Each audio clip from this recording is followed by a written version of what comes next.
On paper, Stephen Colbert's fall didn't make any sense. After dominating network late night for 9 years in a row, America's most popular host found himself without a job at CBS all of a sudden. A few days before the announcement, Colbert said in public that his own company's parent company had paid what he called a big fat bribe. Most likely, that didn't help. But after leaving CBS, Stephen Colbert finally said why he turned down Jimmy Kimmel's offer to join his show. The more you read this story, the stranger it gets. We need to go back to the beginning to make sense of everything. The late-night king who never lost the ratings war. What if you woke up to find out that the most popular late-night host on a network had just lost his show? CBS said on the 17th of July, 2025, that The Late Show with Stephen Colbert would end when his contract ended in May 2026. That's exactly what happened. Hollywood was shocked by the news, because Colbert wasn't being canceled because of low numbers or a string of failures. In fact, the opposite. The Late Show had been the highest-rated network late-night show in the coveted 11:30 time slot for 9 straight seasons, regularly beating out NBC's The Tonight Show with Jimmy Fallon and ABC's Jimmy Kimmel Live. That part of the story where Colbert first shows up makes it even stranger.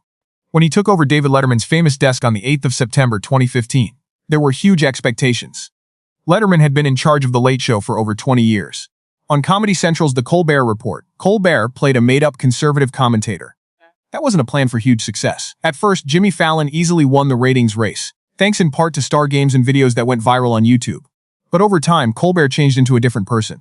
During Donald Trump's first presidential campaign and leadership, things got more heated in politics, and his opening speeches became sharper, more current, and more widely talked about. By the end of the 2016-2017 television season, Colbert had passed Fallon and started an amazing run that would last for almost a decade. By the time the cancellation was made public, even CBS executives had admitted that Colbert was the most popular host. Executive Chairman and President of CBS George Cheeks had said before that he was the network's top earner at 11:30. But when CBS talked about why The Late Show was ending, they said it had nothing to do with the show's numbers, performance, or content. Instead, the company said it was only a business decision because of how the business of late-night TV is changing.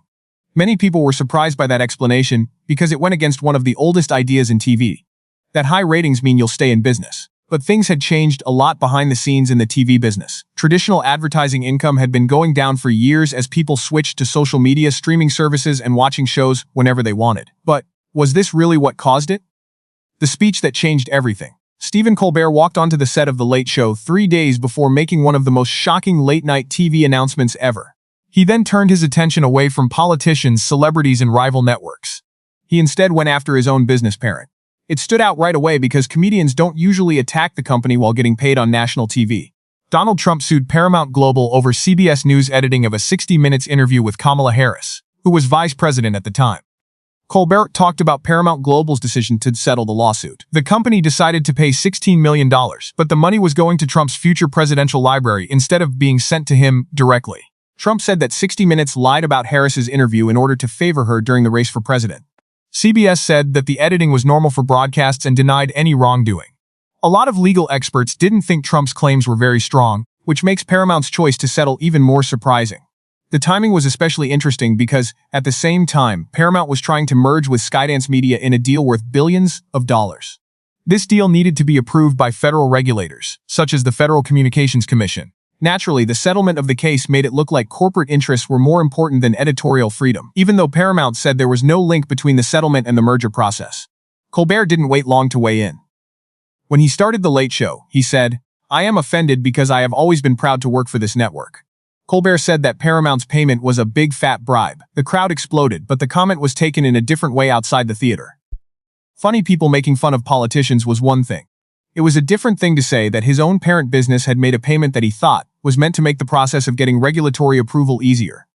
3 days later, on the 17th of July, 2025, CBS said that Stephen Colbert's time on The Late Show would end when his contract ended in May 2026. It was talked about in places other than Hollywood. Several comedians, including Jimmy Kimmel and Jon Stewart, spoke out in support of Colbert. David Letterman didn't like what CBS did. Senator Elizabeth Warren and other politicians asked what happened, but the choice had already been made, a billion-dollar deal going on behind the scenes. The proposed merger between Paramount Global and Skydance Media was worth about $8 billion and was meant to change one of the oldest entertainment companies in the United States. The deal, which was announced in July 2024, would put David Ellison, the founder of Skydance, in charge of the new company, with help from Redbird Capital Partners. One of the biggest TV networks in the country merged with one of its most important news divisions.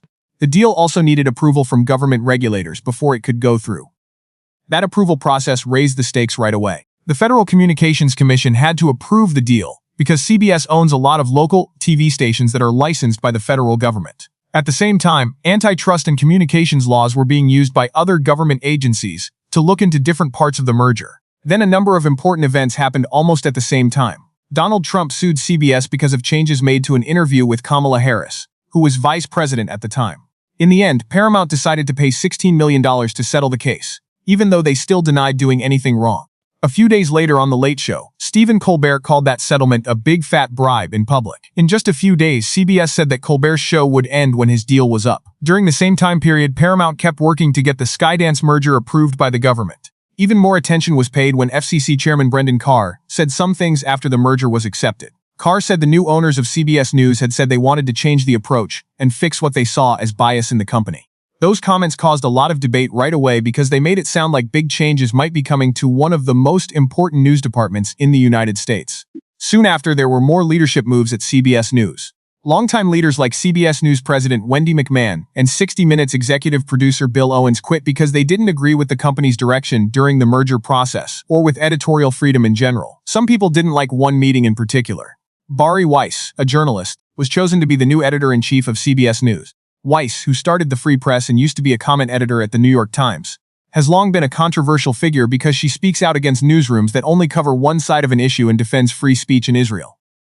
The bigger picture is really impressive. At the same time, there was a late-night comedy show, a presidential lawsuit, a multi-billion-dollar merger, federal regulators, changes in newsroom leadership, and a heated political debate. This showed how closely entertainment, journalism, corporate strategy, and American politics had become connected. That being said, this was just the start. The business world fights back. CBS announced that Stephen Colbert's contract would end at the end of the season of The Late Show with Stephen Colbert. Within hours, what could have been a normal business decision turned into one of the biggest public fights in the history of late-night TV. The reactions went beyond fans who were sad to lose a favorite show. There were comments from other comedians, veteran broadcasters, journalists, politicians, and people who keep an eye on the media. Even though CBS kept saying that the decision was made because of money, many of the most well-known people in the business publicly asked if the official explanation told the whole story. People who knew the most about late-night TV gave Colbert some of their strongest support. Jimmy Kimmel, Jon Stewart, Seth Meyers, and other comedians quickly spoke out in support of their longtime friend. Kimmel turned out to be one of Colbert's biggest fans. Instead of airing a new episode of Jimmy Kimmel Live during Colbert's farewell, Kimmel chose to show a rerun, telling viewers to spend the evening watching Colbert's last show. It was an amazing thing to do. Later, Jimmy Kimmel said that he had asked Stephen Colbert to be one of the famous guests on Jimmy Kimmel Live while he was away for the summer. For most TV stars, it would have been a great way to stay in the spotlight while they thought about what to do next. But Colbert politely said no. Variety reported that Kimmel said Colbert just thought it was too early. Colbert just turned off the late-night spotlight, which happened almost as quickly as he had to leave it. Kimmel did, however, make one thing very clear. The invite wasn't just a one-time thing. "Anytime you want to host," he replied, "I'll gladly step aside." This act of kindness wasn't made out of the blue. Behind the daily fights for viewers, late-night hosts had become more and more helpful as the business changed faster than ever. Kimmel was under those kinds of stresses himself. He had spent years, like Colbert, making his opening monologues into some of the sharpest political commentary on TV. Throughout his career, Kimmel had made jokes about presidents of both parties, but his criticism of Donald Trump got worse and worse. Trump often fought back on social media, calling Kimmel terrible and untalented, and saying that his ratings were falling. But, just like Colbert's crowd, Kimmel's audience stayed amazingly strong. Their public fight turned into one of the most famous rivalries between a president and a late-night TV host. Each new monologue often leads to another reaction from Trump within a few hours. It's possible that Colbert's relationship with Trump was even stronger. When he took over The Late Show in September 2015, it looked like a normal network talk show at first. But after Trump was elected, Colbert turned more and more to political satire. He often spent a lot of time in his opening monologues making fun of the White House, congressional investigations, impeachment proceedings, election scandals, and Trump's legal fights. The plan turned his show into an appointment-watching service. By the end of the 2016-2017 television season, he had passed Jimmy Fallon to become the most popular network late-night show, a title he would keep for 9 years in a row. Trump's response over the years was to attack Truth Social and other platforms over and over again. He called Colbert boring and talentless and said that his numbers would soon drop. In fact, the opposite took place. The numbers went up. This made it even stranger when Colbert was eventually fired. But he wasn't by himself. Kimmel also had a unique understanding of what Colbert was going through because of his own life. In September 2025, ABC abruptly stopped making Jimmy Kimmel Live after he gave a monologue, in which he talked about the murder of conservative activist Charlie Kirk. Many news stories afterwards said that Kimmel made jokes or celebrated Kirk's death, but he didn't. Instead, he was critical of what he saw as attempts by some big names to politicize the killing right away by making the accused gunman look like someone who wasn't a supporter of those people. Kimmel said in his speech that many people in Magaland were using the tragedy to make political points. Still, the comments caused a political firestorm right away, with conservative commentators, politicians, and major ABC affiliate owners like Sinclair and Nexstar accusing him of being insensitive. The backlash spread quickly from social media to the business world. And in the end, ABC had to suspend the show indefinitely, while officials looked into what was going on. The suspension became a national story right away. Some people said that Kimmel was criticizing how the government responded to the murder, not the murder itself. Critics said his timing was wrong no matter what he was trying to do.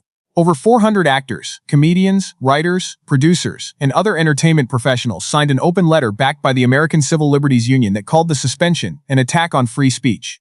Some conservatives who didn't agree with Kimmel's politics spoke out in support of his right to say what he thought without fear of being fired. At the same time, President Donald Trump praised ABC's choice, while FCC Chairman Brendan Carr spoke out against Kimmel's statements. Carr later denied that government officials had put pressure on the network to cancel the show. 6 days later, ABC changed its mind. The company said that Jimmy Kimmel Live would be back on the air after they had some deep talks with Kimmel. The network said that the original halt was meant to keep things from getting worse at a time when our country is feeling very emotional. And officials decided that the show should start up again after talking with the host. After days of harsh criticism from civil rights groups, other comedians, reporters, and many viewers, the decision was made. When Kimmel got back, he talked about the issue straight on. He said, "It was never my intention to make light of the murder of a young man," while fighting back tears in the opening monologue. "It's not funny to me." He told people that he had sent Charlie Kirk's family a message of sympathy right after the shooting and that he still meant every word of it. Kimmel said that his criticism was never meant for Kirk himself, but for people he thought were using the tragedy for political gain. He also thanked followers from all political views, saying that he was most thankful for those who didn't agree with him, but supported his right to say what he thought. When seen together with Stephen Colbert's cancellation, the two episodes added to the idea that late-night TV had moved into a much more dangerous age. For years, both shows had been some of the most vocal TV critics of Donald Trump. Both of them were attacked by Trump in public. Later, both of them were at the center of major scandals regarding their networks. A lot of people are still arguing about whether political pressure, corporate interests, and changing media economics are making it harder for outspoken late-night hosts to do what they've been doing for decades. Use comedy to question the powerful. What about the man, though? That's another story that should be told.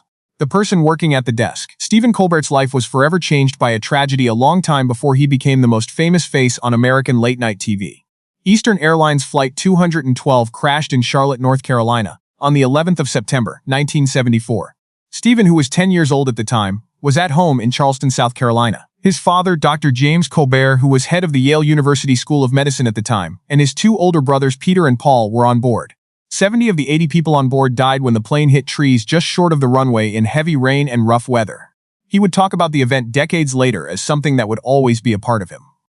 The loss had a huge effect on the man that people would later know. Colbert has often said that his mother, Lorna Colbert, kept the family together after the crash. He has said that her strength and sense of humor are truly amazing. He didn't turn away from his religion. Instead, he embraced it and stayed a practicing Catholic all his life. Colbert talked about grief in a way that surprised many viewers in a 2019 interview with Anderson Cooper, who had also lost a family member in a terrible accident. He said, "I've learned to be thankful for the thing I wish hadn't happened." He said this by saying that suffering had made him more understanding and grateful for life. Colbert became famous in the world of political humor before he got a job with a network TV show. He learned improvised comedy at the famous Second City in Chicago. In 1997, he started working for Jon Stewart on The Daily Show, and quickly became one of the show's best correspondents. He played an over-the-top, self-important conservative television host on The Colbert Report, which premiered on Comedy Central in October 2005. The show was influenced in part by people like Bill O'Reilly. The dedication was what made the character so great. Colbert never broke the illusion, so watchers could laugh at how silly it was while also thinking about the media culture around them. Because of how famous the show was, he won several Emmys, and became one of the most important satirists in the country. Perhaps no event better showed how ready Colbert was to stir up trouble than the White House Correspondents' Dinner. On the 29th of April, 2006, Colbert gave a scathing satire speech just feet away from President George W. Bush and members of his administration. The speech made fun of the Iraq War, political message, and the relationship between the government and the press. After the speech, there was an awkward silence in the room, but the news quickly spread online. Media historians often use that act as an example of how online viewers could turn an awkward live event into a cultural phenomenon that would last long after the banquet was over. When David Letterman retired, CBS took a chance by giving The Late Show to a comedian who was best known for playing a character. In his first show on the 8th of September 2015, Colbert went on as himself instead of his satirical alter ego. The change didn't happen right away. But as Donald Trump's political rise changed American public life, Colbert's nightly monologues became more important to the national conversation. By the 2016-2017 television season, he had passed Jimmy Fallon in the ratings and went on to be the most popular late-night host on networks for 9 years in a row. Where does a man of his size go from here? Since leaving CBS, Colbert has said he won't be back on late-night TV and hasn't signed a contract with a rival network or streaming service. There are still rumors going around about podcasts and new shows, but nothing has been officially announced. Colbert seems to be working on things other than his nightly talk shows instead. He has always loved J.R.R. Tolkien and is now an executive director on The Lord of the Rings, The Hunt for Gollum. His leaving is also a sign of a bigger problem with network late night. Even though Colbert had the most viewers for 9 seasons in a row, it was canceled because the industry was having trouble with falling ad income, rising production costs, and more competition from streaming services, podcasts, YouTube, and social media. CBS keeps saying that the choice to cancel was only based on money. That being said, the timing continues to spark discussion. That's all for now. Thanks for seeing. Did you enjoy this video? If you did, please like, comment, and follow so you don't miss any of our new videos. Also, don't skip this video you're seeing now. It is really unbelievable.